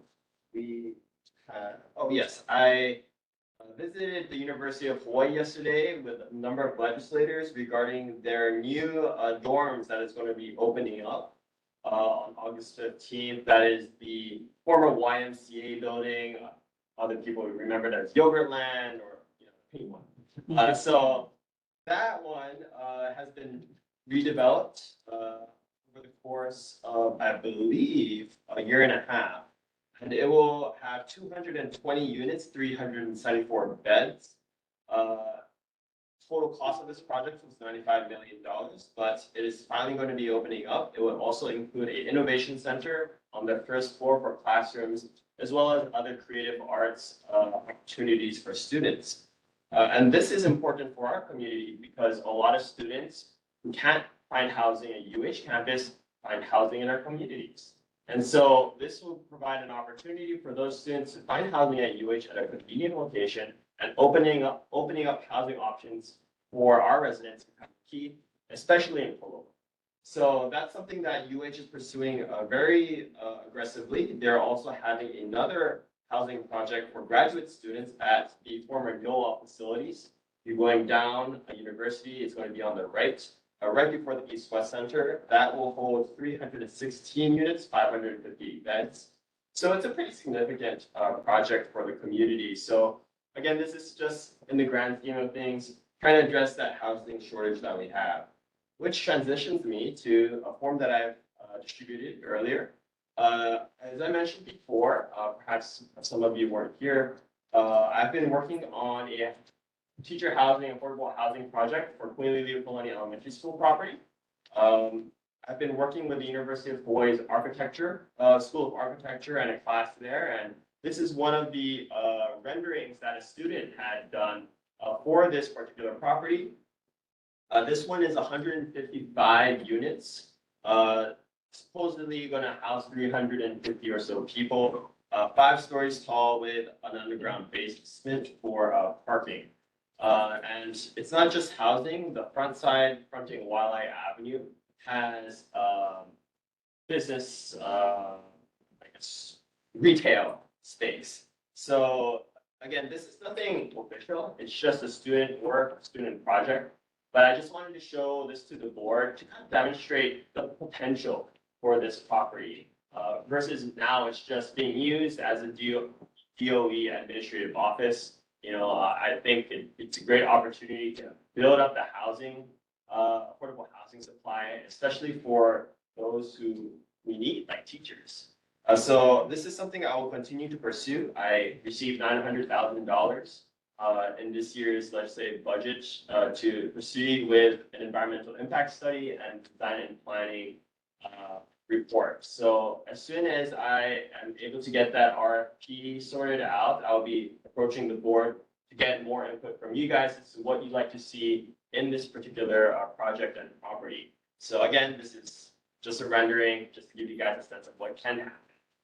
And finally, while I'm unable to attend next week Saturday's community cleanup due to personal commitments, we do have a community cleanup day in Pololo's Zama Park. That's on 12th, Saturday morning from 9 to 12. If you're going into Waimau, it's going to be on the right-hand side, a very small park where residents over there have been walking their dogs and like to stroll around. Unfortunately, the caretaker of that property, Antiquero Azama, passed away 2 years ago, and the property has since been dilapidated. So myself, the Honolulu Chinese JCs, the Democratic Party of Hawaii's District Council have all been, and Councilmember Say's office has been working to rehabilitate that parcel. It's really beautiful. I encourage you to come up and help. If not, at least enjoy a nice stroll through the property. So if you are interested in going to that cleanup, please contact my office and we'd be happy to work with you to get the gear necessary to have a great work day. And that's about it for my updates. I'm now open for questions. Right. Any questions for Representative Sayama, for the board? Jason, go ahead. Do you have a Department of Education demographic study about the Kaimuki area's future population that might indicate that this elementary school property will not be needed for elementary age students in the future? I don't think there's a specific study from the DOE on this area, though I will say on a statewide trend, there has been a gradual decrease in student population all over Oahu. And so you might see a number of elementary schools on the windward side only have like a handful of students left. And so DOE is considering shutting those schools down because, a lot of young people are leaving Hawaii, and so not having kids here, so student population goes down. So I would definitely work with the DOE to see if we could get a projection on that for this state. I'm just posing the question because I think as Kaimuki and Kahala have aged, there has not been a need for elementary school facilities, but just projecting 30, 40 years from now, there may be demographic turnover. I think you have a state in the position of saying, oh, actually, we need an elementary school now. That's true. Dave, can I mention? Okay. There was a lot of studies, there was studies done to determine the shutouts. So there, I believe there's a strong confidence in the data that we're not going to need another one. There's wildlife school, there's legal line school, there's legal school, all within short distances. So if I could, we could try to find it, but I think it's, the census projections would figure that. Excellent. Other questions from the board? Anybody else? All right, from the public, sir, go ahead. Got a question, follow up. Yeah. Remember talking to you last month? Yes, about the light. Light and white paint on the driveway? Yes. And so we could so for the white paint, we put in a request to the state libraries, though they might request a CIP for that. So that might, capital improvement project plans. Oh, that's what I mean. Okay. Light, yes, we put in a request, to the Department of Transportation, and they said they would get back to us regarding. The one woman. Because the woman from the governor office, she was here last month. She's the 87 woman. She was, and I asked her, is Hawaii a sanctuary state? And she didn't give me an answer. Like California's sanctuary, you can send all the illegal there. Familiar with that. We have an agreement with COPA. So That's used as a political description for those who are anti-immigrants. But we in Hawaii, as you know, when I think David, when the former president was president, he didn't want to get immigrants. And Hawaii and other states accepted, I think, Syrians. I'm not sure if it comes far, but basically those that are legally allowed to come in, the federal government was trying to get the states to not service them. And our governor, David E. says, no, if they're here and we're obligated, we will get service. We're not going to play with anti-immigrants, especially because we're an immigrant community. So our public policies will be centered for. So Governor Abbott can send you a boat. Anybody can. And you're supposed to pick a mission. Well, you're gonna play it, we can play this out if we want to, but. Sir, I'm sorry, we're gonna have to move on. We're gonna have to move on, so if you don't mind taking that offline. Any other questions for Representative Sayama? If not, thank you very much. Thanks for your update. Thank you. Thank you. All right, Representative Kobayashi, go ahead. Good evening. Congratulations, everyone. Since the last neighborhood board meeting, the governor's vetoes have come out. The vetoes are in two parts. 11 bills were vetoed by the governor.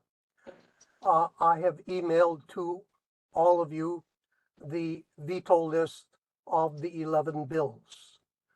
The second part of the veto was a unprecedented, largest ever $1 billion line item veto of the budget.